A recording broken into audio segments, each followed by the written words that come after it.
On the open grasslands of Africa, where the sky is enormous and the grass runs golden to the horizon, most animals meet a snake by running away from it. There is one creature that does the opposite. It walks toward the snake, slowly, deliberately, on legs like a pair of stilts, wearing what looks like a suit of gray feathers. And when it arrives, it does something almost no other animal on Earth would dare. It picks a fight with a cobra, on foot, and wins. This is the secretary bird, and once you understand how it kills, you will never look at a pair of thin bird legs the same way again. Stand one next to a person, and the strangeness of it hits you at once. The secretary bird is tall, sometimes chest high on a grown adult, well over a meter from the ground to the top of its head. It has the body and hooked beak of an eagle, the fierce, forward-facing eyes of a hunter, and then, beneath all of that, the long, bare legs of a crane. It is, in effect, a bird of prey mounted on stilts, a raptor that has given up the sky for the ground. Its face is bare and flushed orange-red. Its eyes are ringed by long, dark lashes, and behind its head sprout a crown of loose, black quills. Those quills are where the name comes from. To people long ago, they looked like the goose feather pens that old clerks and secretaries once tucked behind their ears, and the name stuck. But do not let the elegant costume fool you. Everything about this bird, every strange proportion, is built for one purpose, and that purpose is violence delivered with astonishing precision. To understand the secretary bird, you first have to understand its stage. It lives across the open country of sub-Saharan Africa, the savannas and grasslands and lightly wooded plains where the grass is short enough to walk through and the ground is firm underfoot. This is not a bird of the deep forest or the high cliff. It is a bird of the long walk.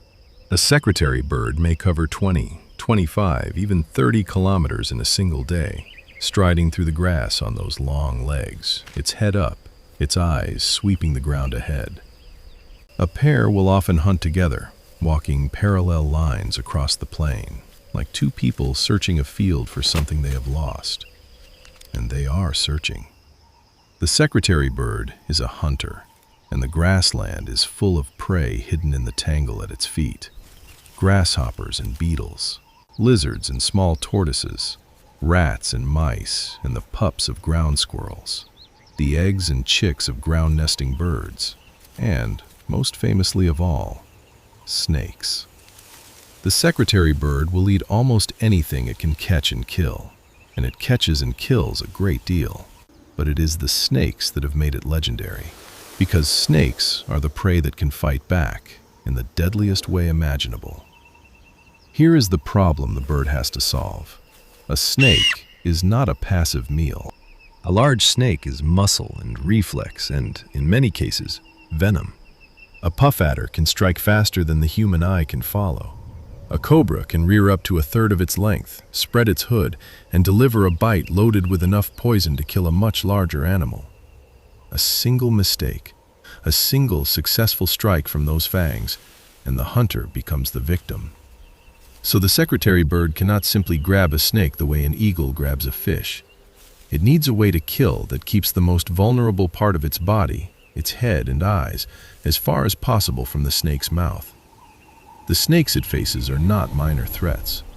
On the same plains live puff adders, thick-bodied ambush hunters whose strike is among the fastest recorded of any snake. Cobras that can rear, spread a hood, and in some species spit venom toward the eyes. And the long, nervous, extraordinarily toxic mambas. Any one of them can kill an animal far larger than a bird.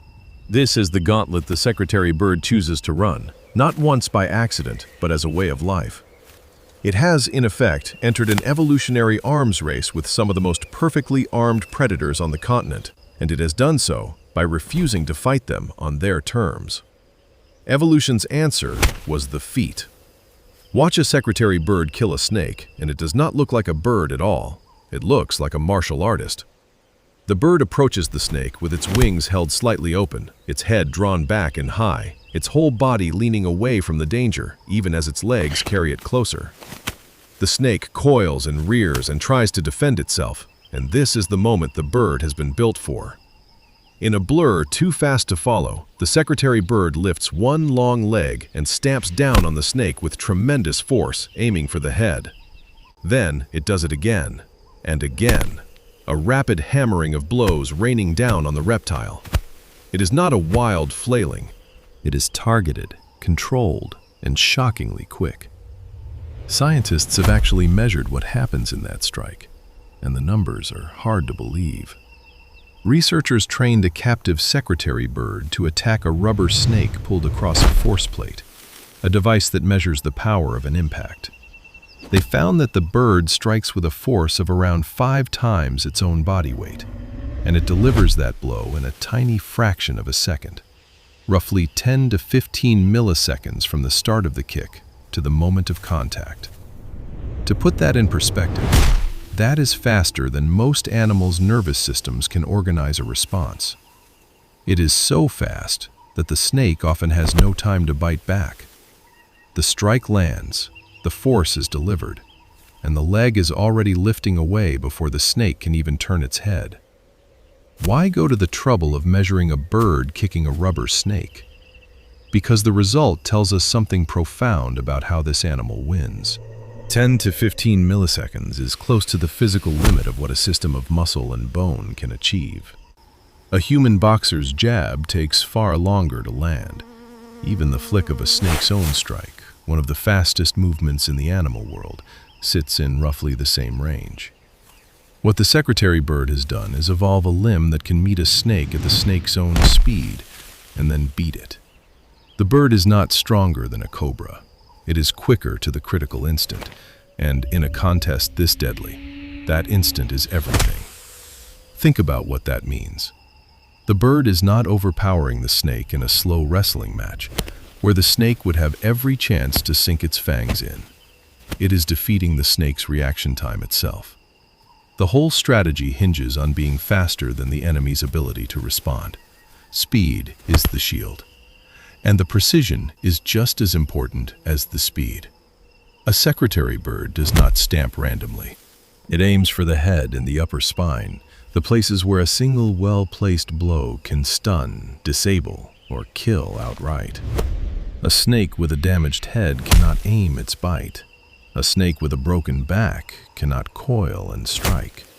By concentrating its blows on the most critical target, the bird takes the fight out of its opponent as quickly as possible, before the venom ever comes into play. Studies of the bird's kicks suggest it can strike with real accuracy, even at these incredible speeds, landing blow after blow on a small, moving, dangerous target. The legs themselves are specialized for the job. They are long, which keeps the body high and the head far from the ground where the snake is. They are armored, in a sense, with thick scales down the front that help protect against a bite that does manage to land. The toes are short and stout compared with the grasping talons of a flying eagle, and they end in blunt, strong claws, less like grappling hooks and more like the studs on a boot. This is not a foot built to seize and carry. It is a foot built to strike and to stamp. Everything about it says the same thing. This animal does its killing with its feet, and it keeps its head well out of the way. Watch the whole duel unfold, and you can see the strategy in every movement. The snake rears, hood flared, tongue flicking, trying to track the enormous shape looming over it. The bird circles, half opening its wings. Those wings do double duty. They help the bird balance on one leg during the violent kicks, and they may also serve as a distraction and a shield, a moving screen of feathers that draws the snake's strike away from the body and towards something that can take a hit and not die. The snake lunges at the wing. The leg comes down on the snake. Again, the snake strikes. Again, the foot hammers home. It is a duel measured in fractions of a second, repeated until the snake stops moving. Then, and only then, the bird lowers its head, and the dangerous work of eating begins. To an onlooker, the whole encounter can be strangely quiet. There is no roar and no chase across the plain. Only a tall gray bird and a coiled snake locked in a contest of nerve and timing. Seconds stretch out. The snake faints and the bird answers. Then comes that impossibly fast leg and the balance tips in an instant. What looked like an elegant, almost delicate creature reveals itself for a heartbeat as one of the most efficient killing machines on the savanna, before folding its wings and returning just as quickly to its calm and stately walk. And here is a detail that shows just how careful this animal is. Even after the snake is still, the secretary bird will often continue to strike it, making certain the threat is truly gone before it brings its face anywhere near those fangs. A snake can bite by reflex even after death. The bird seems to know it, and it takes no chances. When it finally does feed, a smaller snake may be swallowed whole, head first, gulped down in the open grass. It is worth pausing on the strangeness of the whole design, because the secretary bird is a raptor that has made a radical bet. Almost every other bird of prey on the planet does its killing from the air or from a perch, dropping onto prey with grasping talons, using flight as its great advantage. Eagles, hawks, falcons, owls, all of them are creatures of the sky first. The secretary bird can fly perfectly well, and it soars and roosts and nests up in the trees, but it has turned its hunting life upside down. It has taken the weapons of an eagle and moved them to the ground, and in doing so, it has claimed a niche almost no other bird competes for. It is the plains, on foot, hunting the very animals that most predators are careful to avoid. Plenty of animals eat snakes. Mongooses, some eagles, and other snake-hunting birds all take them when they can. But few make it the centerpiece of their lives the way the secretary bird does. And fewer still do it while standing right beside the snake, within range of its fangs, trusting entirely to speed and footwork to stay alive. Most snake eaters rely on quickness of the body, or on a resistance to venom. The secretary bird relies on something rarer, the sheer speed and accuracy of a single, specialized limb.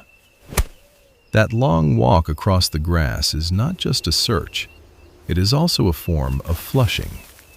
As the bird strides through the vegetation, its footsteps and its shadow send hidden prey scrambling, and the moment something bolts, the bird is on it. Insects erupt from the grass and are snapped up. A lizard breaks cover and is run down and stamped. Sometimes secretary birds are even seen striding along the edges of grass fires, snatching up the small animals that flee the flames. Wherever there is short grass and hidden life, the bird has a way of shaking that life loose and turning it into a meal. All of this walking has a cost, and the secretary bird pays it in patience. Covering the ground on foot, hour after hour under the African sun, is a slow and steady way to make a living. Nothing like the explosive, occasional effort of a diving falcon, but it is also relentless.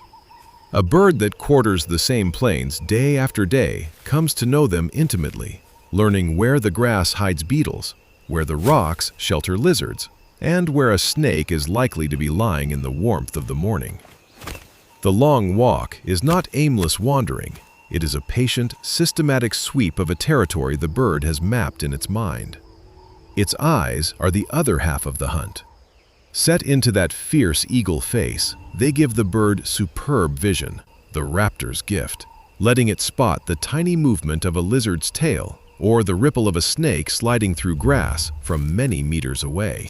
A hunter that walks all day needs to find prey efficiently, and the secretary bird finds it by looking, scanning the ground ahead with the sharp eyes of a bird that, in another life, would have been staring down from the sky. When the day is done, the secretary bird does return to the air, or at least to the treetops.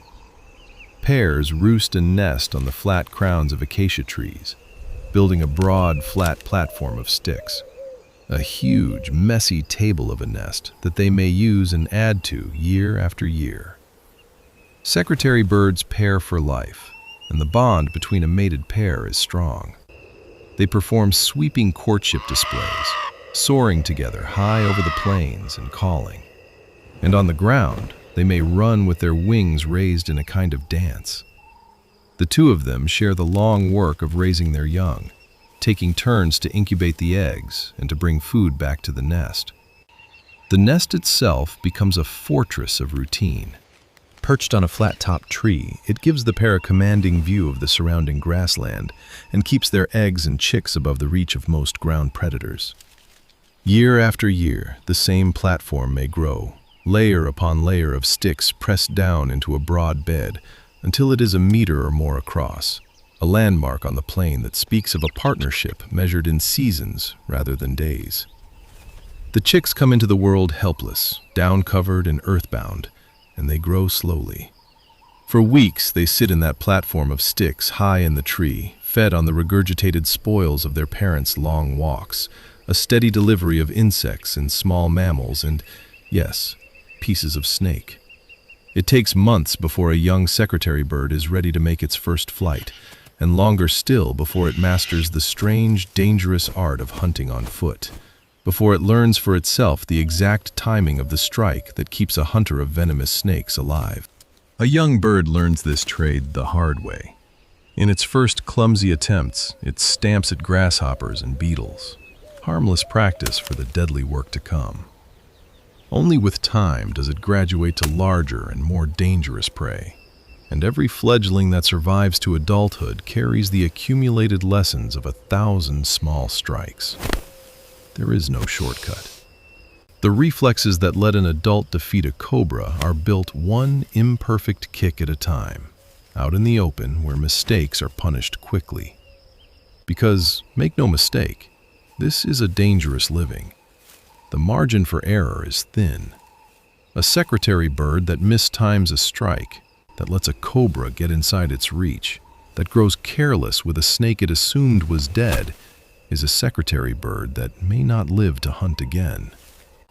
The whole magnificent design, the long legs, the lightning kick, the wary head held high and far away, exists precisely because the animals it hunts can kill it.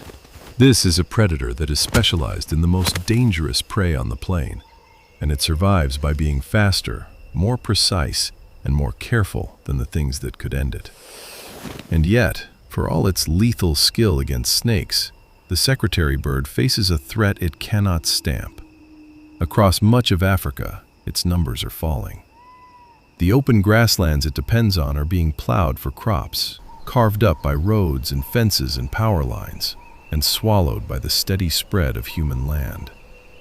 A bird that needs to walk 30 kilometers a day across open country cannot live in a landscape cut into small, hard pieces. Overgrazing degrades the grass, fires and development shrink the plains, and collisions with power lines and fences take their toll on a bird that spends so much of its life on or near the ground.